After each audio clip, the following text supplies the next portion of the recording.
Чүй командасынын оюнчусу Куттубек Коносов көп жылдардан бери сот тармагында еңбектенип келет. Анын командасы бул беттешке мыктылап даярданып жеңишти самап келишкен.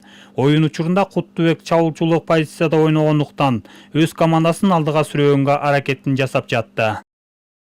Быйыл Кудайым буйруп Нарын жергесинде өтүп жатат. Абдан мыкты деңгээлде болот. Атаандаштары жөнүндө айта турсак, Баткенден келген туугандарыбыз менен ойнадык. Сонун оюн болду. Тилекке каршы жеңиш Баткен тарапка болду. Буюрса даярдык жакшы. Буюрса группадан чыгып алдыңкы орундарга жетебиз деп тилектешпиз.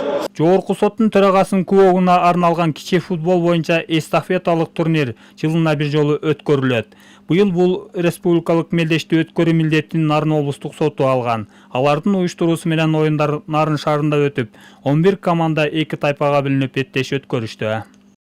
Турнирдагы өзгөчөлүгү бул баягы Кыргыз Республикасынын сот тутумунун 100 жылдыгына арналган турнир болуп атат. Буюрса ошо 11 команда келди.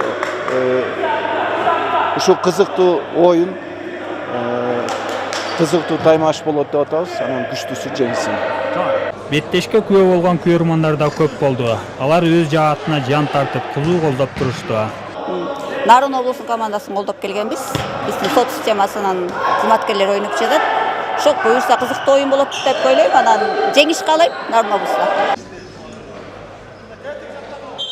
Беттештин жыйынтыгында 3-чү орун үчүн Кармашта Ош облусунун командасы Ысык көлдүн оюнчуларын 4-2 эсебинде утуп алышты. Ал эми финалдык беттеште Баткен командасы менен жогорку соттун аппараттын кызматкерлери кес келди.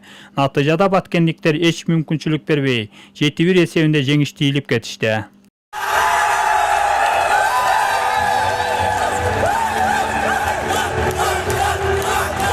Соңунда мыкты оюн көргөзгөн оюнчуларга баалуу белектер, акчалай сыйлыктар тапшырылды. Ал эми жеңүүчү командалар жогорку соттун төрагасынын кубогу, медалдары менен сыйланышты. Жакшы даярданып келгенбиз, ошонун жемишине мына көрүп турабыз. Силерге чоң рахмат, ыраазы болсун. Ушул биринчи нерсени алдык, мына Кудай кааласа. Биринчи нерсени. Силерге чоң рахмат. Ура! Эстафетаны Нарындан Жалал Абад облустук соту өткөрүп алды. Кийинки республикалык мелдеш 1 жылдан соң Жалал Абад жергесинде уланат. Максат Абдыракунов, Нурсултан Болотбек уулу, Нарын жаңылыктары.